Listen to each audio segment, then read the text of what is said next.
So futures are sliding once more. Oil is creeping back up and brand new tariffs just dropped on the whole world. Good morning, traders and investors. I'm Norbert Meinhardt and you're right here at Wealthdome, where we're going to go over the markets. This is the before the bell edition of Wealthdome, where we build and protect wealth. So let's just jump straight into what is going on today. We got here futures sliding. We got the S&P 500. Let's start with the futures markets here. Down 0.27%, is down 19 ticks. Now, we saw once more that the futures market did not hold. I'm still drawing here scoring lines. It hit again the 100-day moving average, which is now right here at the 20-day moving average. And this is extremely bearish for me. The 20-day actually crossed the 50-day moving average. It's just technical analysis. And it's underneath the 50-day moving average right now. So is this foreseeing a small little crash in the stock market? I would certainly say probabilities are high. Now, yesterday we saw the S&P close at pretty much, where did it close? 6,869, and it was up 79%, but still the market is showing downwards today once more. But this morning, equities are giving up those gains. As you can see, futures are pointing down, and we are also looking at the NASDAQ, which is also pointing down. The 20-day crossed the 50-day for a long time ago. It's actually back in the 10th of February, where the cross happened, 10th or 11th of February, somewhere there. And now the 20-day is trying to cross the 100-day moving average. And I'm starting to feel bearish here. Not necessarily because all of the stocks are going down, but the S&P as a whole is going downwards. So let's jump to the next segment. What is happening actually in the world? The big story is U.S. Iran at war and energy, of course. Now, this is now a macro story. So wildcard is we're going to see oil at 100. Is this going to happen? Let's just take a look at crude oil here. Crude oil currently pointing upwards, $77. I know it was at 78. It touched 78 today. Actually, was it tonight? Just check this. It was, in the after hours, really early in the morning at my current time. It touched $78 a barrel. So Brent crude is pushing towards even more. Maybe we're going to see 80 as the Iran war heats up here, and I think they're trying to escalate. So the dollar is strengthening. If you take a look here at the TXC, the dollar is strengthening once more. It wants to go higher here. We're up. Let's see. We're up currently almost 0.3%. We were up 0.3% at one point in the day.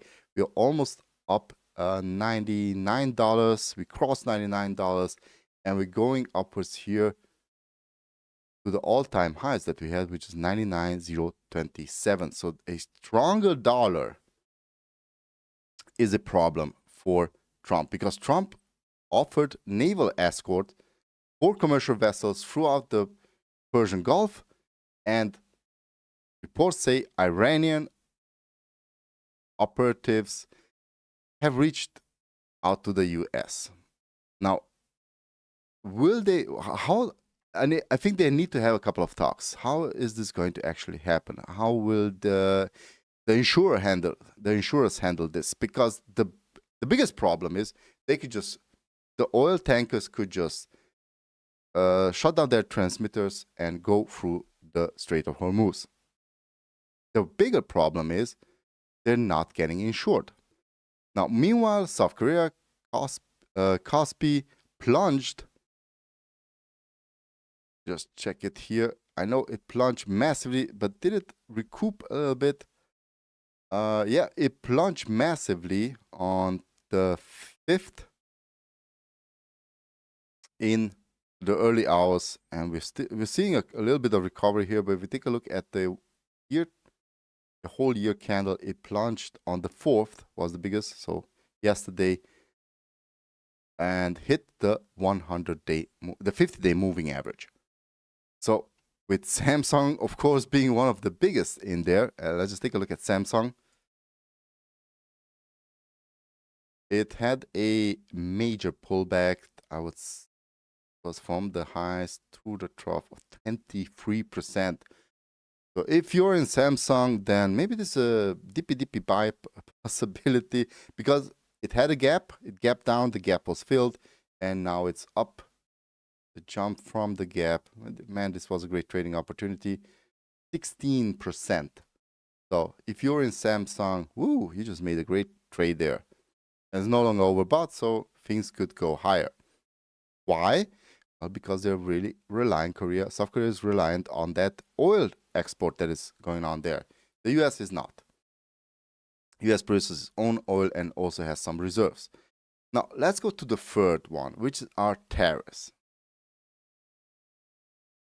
And let me just go here to the event section of this live Thursday. So today, 5th of March the 5th, we have nothing, no major events, but Treasury Secretary Bessent confirmed the 15% global tariff is expected to take effect this week, even as sentiment shows some improvement yesterday. So the market is closely monitoring. This is also why we see these pullbacks in the market. This is not war. This is earnings. That's what keeps the market happy or not. It's actually company earnings. So the market is closely monitoring the implementation and the potential of the retaliation trade action from multinational companies, and especially the Asia and Europe. Now, this is not a drill, ladies and gentlemen. Tariffs are alive, and well, they're about to take some effect. So let's jump to the fourth segment, which is a couple of earnings that I wanted to go over. Let's jump here to earnings. I'm going to use Earnings Hub for this one. I'm kind of neglected earnings in the last couple of days. So let's just go over some major highlights. First of all, Moderna reported earnings.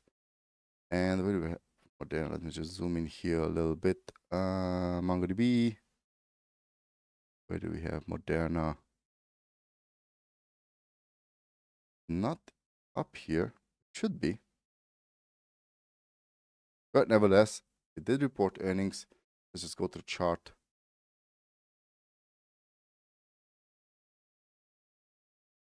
And just take a look at this bounce. 11% settled a major COVID vaccine patent lawsuit for up 2.25 billion. So that's away from the table. Now they can grow earnings. So the overhang is gone, and that is why the stock jumped like crazy right here. Now it's far, far, far, far away from its all-time high. It's currently sitting at $57 a share from $520 a share. Now that's what I call a good shave. From $520 a share to $57 a share. That's a big haircut there in Moderna. But it did jump now. Hopes are high that we're going to get another pandemic and this stock is going to go to the moon. No, of course not. Now, this is why I so often say diversify. Don't put all your eggs in one basket. If the stock just got abolished here, nuked, and the stockholders most likely are not happy. Will Moderna see 500 something dollars a share once more? Yeah, maybe in a couple of 100 years, maybe, or next pandemic, but not right now, unless they come up with something spectacular. Now, one important stock that I love and also hold is CrowdStrike. CRWD is the ticker symbol for this beautiful stock, cybersecurity. Everybody thought that the I do use Claude, and it's an exceptionally good AI, but they just created a bug detector, nothing more, nothing less. They cannot really, truly use Claude for cybersecurity. They cannot replace Claude as CrowdStrike with Claude. Let's just be honest here. CrowdStrike reported amazing earnings. Expected were 4.7, and they reported 4.78, and they reported 4.90 EPS or earnings per share, and the revenue was 4.80 or consensus. So, good job for you, CrowdStrike. Love the stock. I'm currently in the positive because I bought it somewhere like here, I believe. So let's go CrowdStrike. Now, another stock that reported their earnings was AVGO, and they reported blowout earnings. This is also why the stock is up. It just hit here. It's going to take a pause, come back a bit, because this also gives me an idea of selling it's dangerous, but you could sell a diagonal call spread here against this, because I think they're going to, or if you own the stock, you could sell a call right here and not be called away. Let's just see how they're trading right now. So AVGO.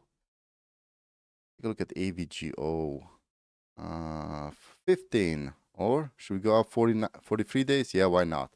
Sell the 30. Sell the 30 delta. Collect $650 if this not goes up. Now, what I think would happen is this could go up there, and it will go up there, although it's right under the expected move. But what most likely will happen, AVGO is going to have a little bit of a pullback, and then it's going to rip like it always does. So I would say take the profit quick, take it at 50, take it even sooner, definitely before 21 days to expiration, and just take the profit and run. That's it. So moving on to the last and final segment, NVIDIA, Alphabet, Micron, and AMD, the tech giants, they're not that happy.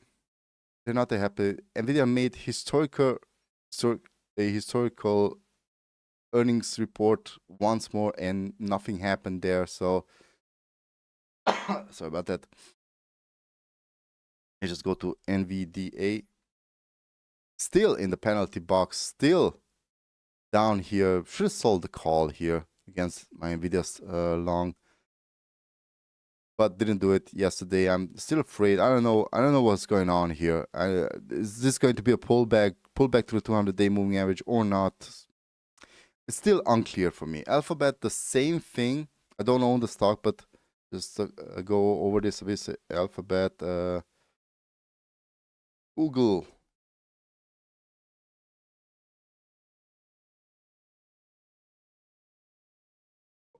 OOGL, ticker symbol.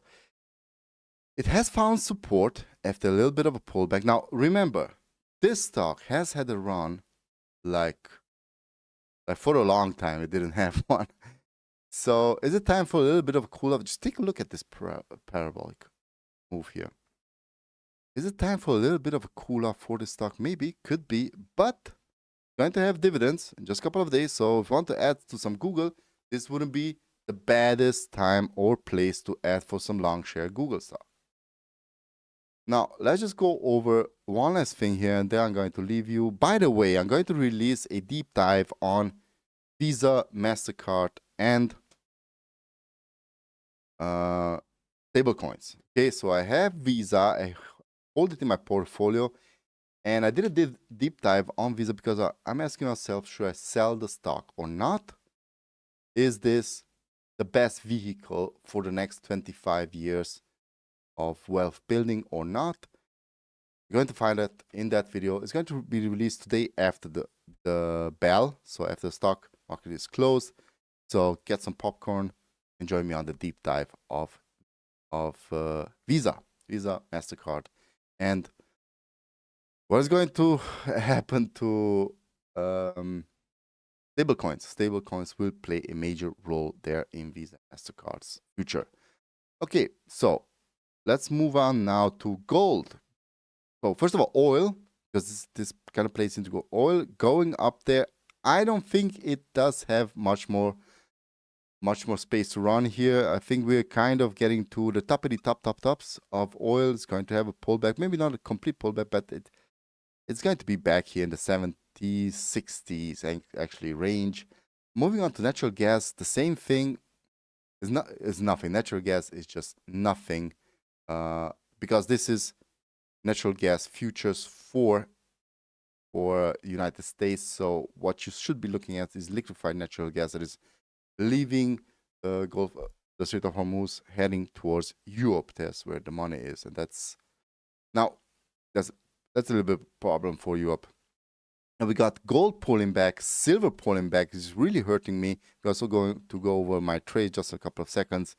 Copper pulling back, which is great. I want to see copper down here. That's why I drew this. I would love to see copper down here and add to some long time copper, because copper will be needed for the AI build out. I would love to see copper get a little bit oversold. Come on, copper. With the first market pullback, copper will also pull back, but we need a catalyst for that. Okay, last but not least, Bitcoin pulling back, Ethereum pulling back. So we're not going to have that good of a market open. What should you do? Well, let's just take a look at what I did. I'm still long the VIX.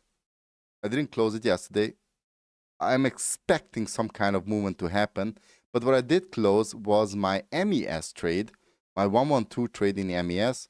I closed it yesterday, got 24 lots of credit there. I'm long NVDA with my call. Should have sold a call against it. Long silver. This is not going to work out that well today.